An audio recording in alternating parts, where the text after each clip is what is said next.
Hi guys, and welcome back to my channel, or if you're new here, welcome. My name is Heather, and on this channel we like to walk a very fine line between a shopping addicted makeup monster and a responsible adult with a makeup hobby. Now, I really enjoy eyeshadow singles, duochromes, multichromes, blush, highlight, lip gloss, basically everything except pressed glitter. And today we're going to be ranking the 15 or so palettes that I have from Beauty Bay. So if that sounds like something you're interested in, stick with me, we're getting into it right now. So in this particular video, we're going to go through 15 of the by Beauty Bay brand palettes. Oh, I'm so glad I got through that on the first try. All right, so coming in at 15 is the Nikki Tutorials palette. And this palette is kind of cool because it has dual mirrors. One mirror is like a zoomed in mirror. The other mirror is, oh my God. One mirror is zoomed in and one mirror is kind of regular. And I like the color story to some extent. Let me see if I can hold it this way so it's easier for it to focus. I like the color story. I do think that there are interesting colors. I just have trouble getting all these colors to go together. And I'm sure that is not something that is exclusive to me because some of these shades just don't seem to go together at all. Formula wise, it is the pretty standard Beauty Bay formula in my mind at least.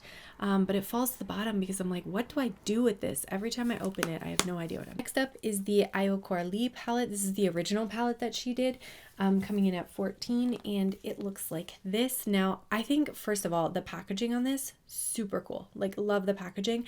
I like the general concept where you have some pastels and some sort of neon brights, and then you've got the, like, two kind of mini metallics and then two like highlighter type shades. I think the concept is very pretty, but again, unless I'm doing kind of like a rainbow gradient, I don't really have a whole lot to do with this palette, and I feel like it just needs other palettes to sort of go with it in order to make it make sense. So it falls down a little bit lower just because it's hard to use on its own. Next up is the first of the 20 pan palettes. This is the new Romantic palette, and I put this one down lower just because it's not a terribly like special or unexpected color story. It's basically just like pinks and reds and browns, and this was, I think, their original Valentine's Day launch. I don't have the Love Notes palette, but I do have Reckless Romance, which you'll see coming up later. But yeah, this one just wasn't as special as the others. Next is the Beauty Bay Dark Fantasy palette, and I think the packaging for this one is actually pretty cool. It gives me like kind of Matrix vibes. The inside color story though, I like all of the shades individually, but again, this one kind of suffers from when I open it, unless I'm doing like two colors in an eye look, I struggle to figure out how to put these colors together. So it just doesn't quite make like perfect sense for me, which is why it's fallen a little bit lower in the ranking. After that, we have the Sunset Horizons palette, and Sunset Horizons I think is quite nice as well, although the warm tone neutrals, which is the warm tone shade, which is the top half of the palette, I tend not to go for very much at all. So it's really just these bottom two rows that I find the most appealing in this palette. And because I'm only like really gravitating towards half the palette, I didn't want to rank this one any higher. Next is the new Mod palette, and this is probably my least favorite packaging out of any of the packaging that they have done for their palettes because it's just so blah looking. But the inside color story is kind of cool. I really like this 6 pan down here. I like the quad of sort of pinky tones here. I do like these greens, and then this is a cool kind of like duochrome multichrome shade. So I think there are some like interesting and special shades in this palette, but I haven't gotten a lot of use out of it yet. I have used it, so I did rank it, but I haven't used it enough to like really put it any higher than where it is right now, because I think the things that come after this that are higher up on the list are just more special, more interesting. All right, coming in at number 9 is the Retro Love palette, and I thought this was a pretty cool like packaging. I like the sort of pastel outside, and then the inside is very fitting. You do have some like pastel shades, you've got a couple of bright shades, and then the metallics I think look quite nice. This Love Train shade is super sparkly, like pure white on the eyes, and I think that looks very pretty with everything else that's in this palette. Again, I don't gravitate too much to the neutrals that are in here, but the pinks, the purples, the mints, and the blues I really like, which is why it came up as high as it did. Coming in at number 8 is the Wilderness palette. I think this is one of the, I think this is maybe the second palette that I tried from them, and I did really like this. I took it on vacation with me one year to Ocean City and had a blast using this one just over and over while I was there. I definitely like all the sort of like swampy greens that are in here. The blues are quite nice, and I like that they're more like grungy blues rather than like pure bright blues like we had in Retro, so they're still different enough from each other to sort of justify having both palettes. Obviously the reds, I'm not a huge fan of like reds and oranges, so this whole area just doesn't quite appeal to me very much, but everything else in the palette I like. Next up is the Metamorphic palette, and I thought this was gonna be like my #1 palette because when I saw it online, I was like, this is for me. Like all of these cool tones, all these sparkly shades, and I do think that they are quite nice.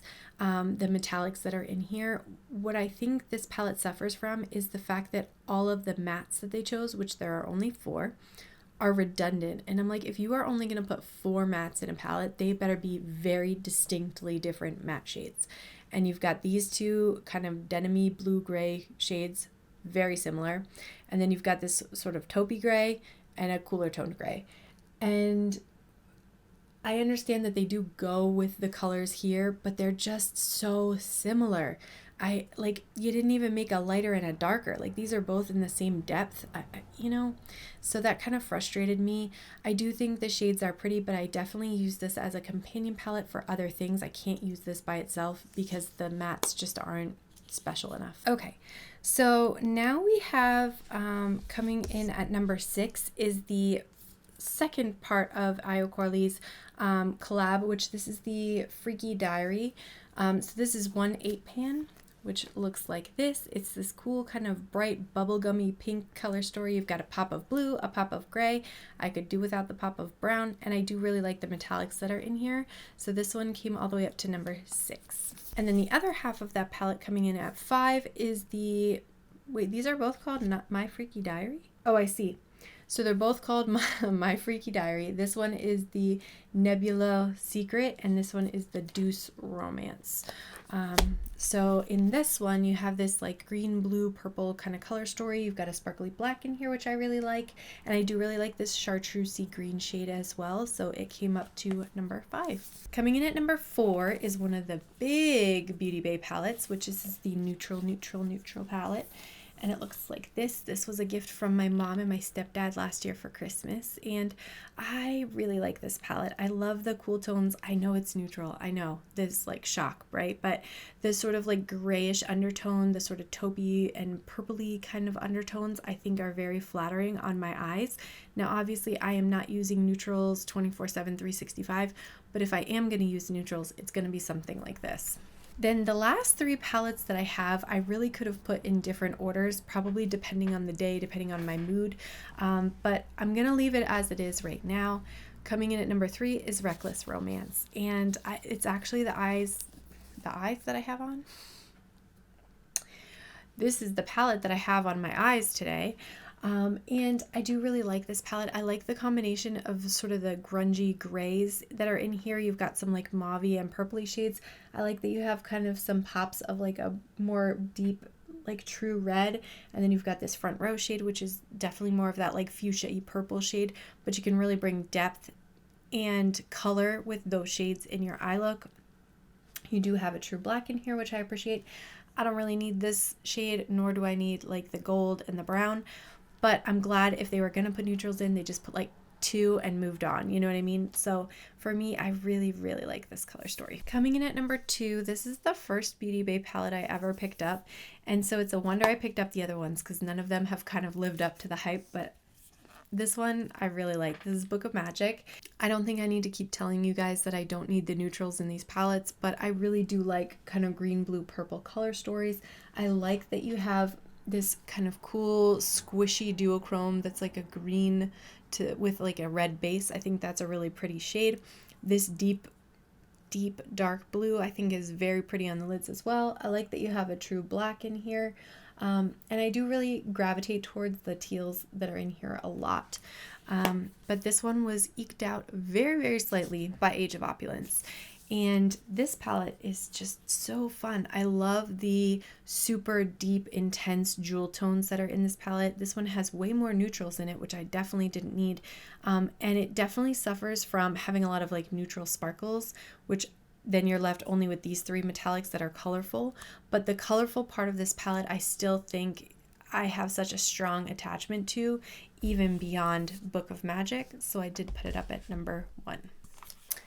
All right, and with that being said, that is everything for this video. I want to thank you so much for watching. Don't forget to like and subscribe before you go, and I'll see you in my next one. Bye.